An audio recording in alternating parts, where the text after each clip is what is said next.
For the past 2 months, since early August, a quarter of the 145 active vessels in the Hawaii Longline fleet has been prohibited from catching their target species, big-eye tuna. Arbitrary quotas that are not linked to conservation objectives are keeping them tied to the docks. These struggling vessels and the small businesses they support are accumulating millions of dollars in debt each month, causing untold anxiety for the fishing community.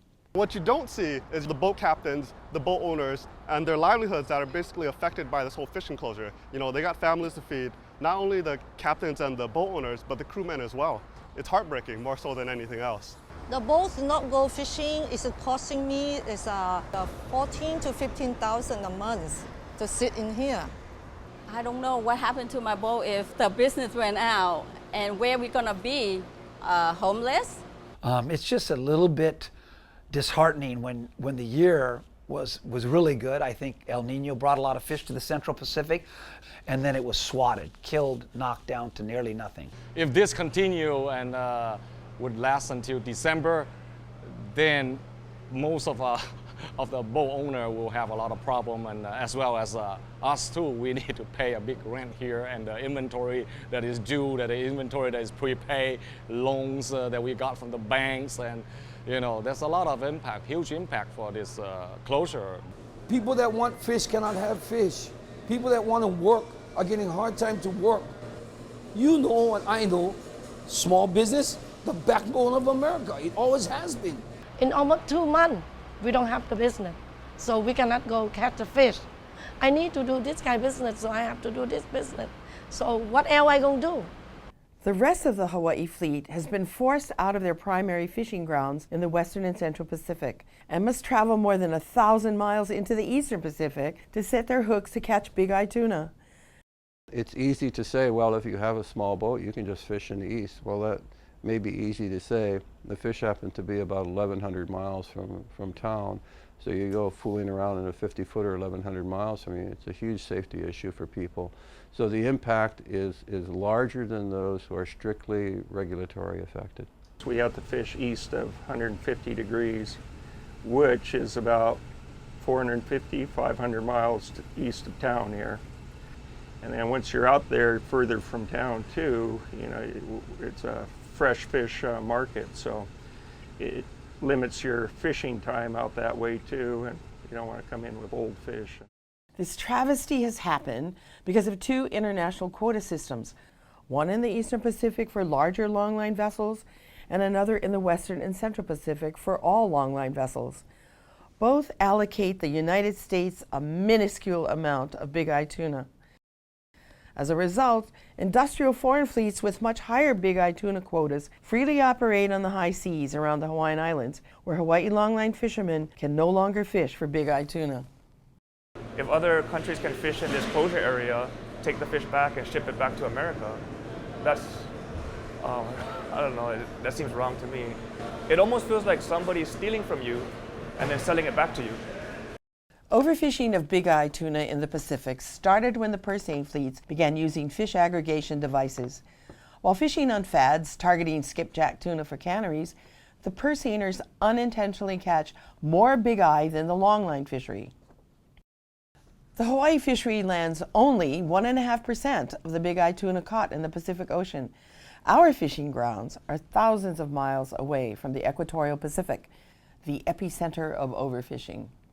We're a relatively small percentage of the big-eye take in the region, and we are a fresh fish fishery feeding a domestic market, and I think those are very important components. The fish is going to come from somewhere. We think it should come from American boats. The Hawaii longline fishery is unique. The fish is packed in ice and brought fresh to the dock for mostly Hawaii consumption. Imported tuna, on the other hand, are mostly frozen. It's transshipped at sea with little monitoring and little traceability. These tuna are often treated with carbon monoxide, giving them an artificially fresh appearance. Consumers should make informed decisions when they buy seafood and support locally caught U.S. fish. Fish outside of Hawaii is not the quality we're looking for. Most of them is gas-treated fish or previously frozen fish, or fish caught by a foreign boat who doesn't follow the same regulation that Hawaiian fishing would do. So I don't support it.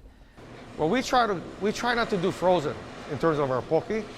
In terms of our, we want to do fresh poke, not previously frozen.